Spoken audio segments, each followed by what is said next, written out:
श्री कृष्ण कहते हैं, अगर किसी ने तुम्हें दुखी किया है तो बुरा मत मानना। लोग उसी पेड़ पर पत्थर मारते हैं जिस पेड़ पर ज़्यादा मीठे फल होते हैं। एक समय की बात है, एक राजा ने अपने सैनिकों को सड़क के बीच में एक चट्टान रखने को कहा। चट्टान को बीच सड़क में रखवाकर राजा ने अपने सैनिकों से छुपकर उस चट्टान पर नज़र रखने के लिए कहा कि देखना उस चट्टान को रास्ते से कौन हटाता है। लोग उस जगह पर आते रहे और जाते रहे, लेकिन किसी ने भी उस चट्टान को रास्ते से हटाने की कोशिश नहीं की। उस चट्टान के पास से लोगों के गुजरने वालों में राजा के कुछ करीबी और कुछ शहर के बड़े व्यापारी भी शामिल थे, और उनमें से कुछ लोग तो राजा को ही कोसने लगते हैं कि क्या राजा इस चट्टान को भी रास्ते, लेकिन किसी ने भी उस चट्टान को रास्ते से हटाने का प्रयास नहीं किया। ऐसा काफ़ी दिनों तक चलता रहा।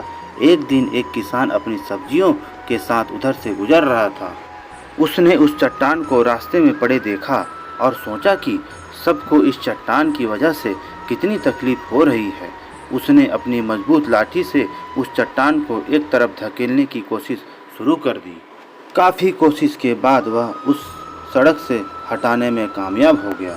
चट्टान रास्ते से हटाने के बाद किसान अपनी सब्जियों को उठाकर जाने वाला था कि अचानक उसकी नज़र एक पोटली पर गई, जो ठीक उसी जगह पड़ी थी जहां से उसने यह चट्टान हटाए थे। उसने उस पोटली को खोलकर देखा तो उसमें सोने की एक सिक्के थे, और उन सिक्कों के साथ राजा का एक संदेश था, जिसमें लिखा था कि ये सोने के सिक्के उसके लिए है जो इस चट्टान को रास्ते से हटाएगा। दोस्त, बिल्कुल ठीक इसी तरह हम सबके जीवन में कोई परेशानी आती है।